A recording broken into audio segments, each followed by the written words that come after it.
What's going on, everybody? It's Brandon. I'm coming at you with the third video in the series. Today is going to be a super quick video, nothing complicated. I wanted to come at you with a video today, and we are going to be discussing series 3, which is going to be spreadsheets. How do I track my values?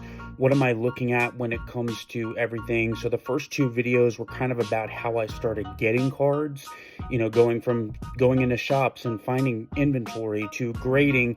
And then finally, I decided that, I'm going to start tracking the value of everything, and how I track the value of that stuff is what we're going to talk about today. So hopefully stick around. It's going to be an awesome video. Going to be mostly digital today, so you're just seeing me for the outro. But I appreciate you guys as always, and if you need anything, feel free to reach out.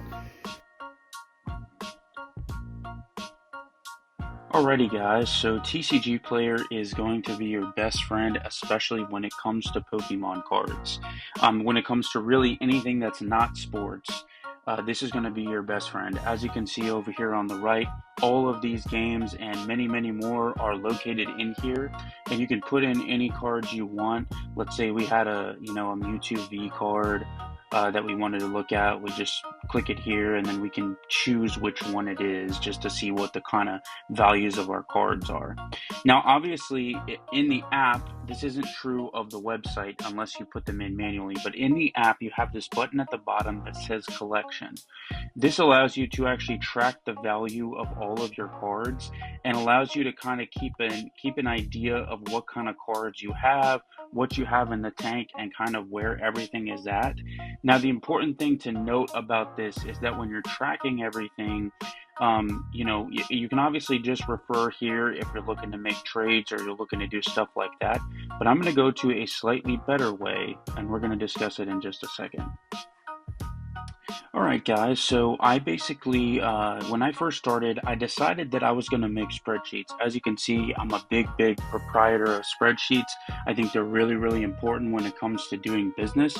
And one of the things that I decided to do very early on was every single card that you saw in that collection, I track it in a spreadsheet, and every single day I track the value of the cards.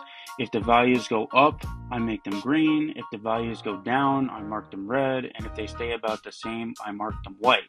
Now granted, I can concede the point that might be a little bit overkill for some people, but when I go in to make trades and I know exactly which cards have gone up in value and which cards have gone down in value, it helps me target things. When I see, like, for example, when I go to the right here and we look at something like here we go.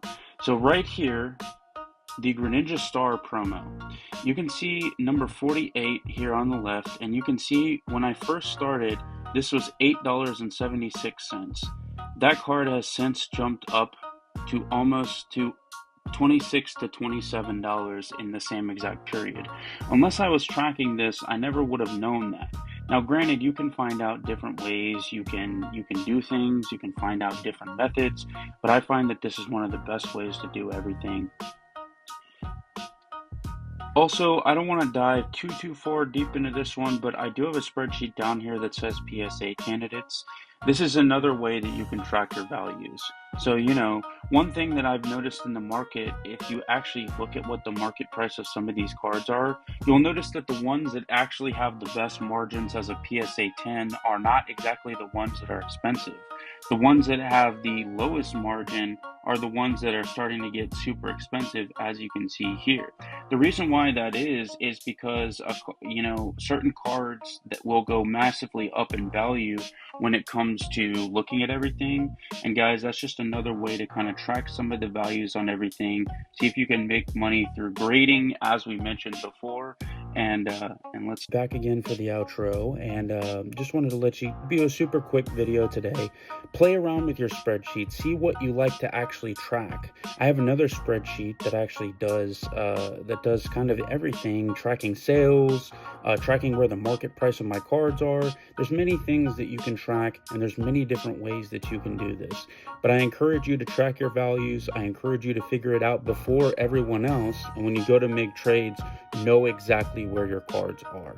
Hopefully that helps you guys make some more trades, make some more deals, and I hope that I can see you guys soon. Thanks.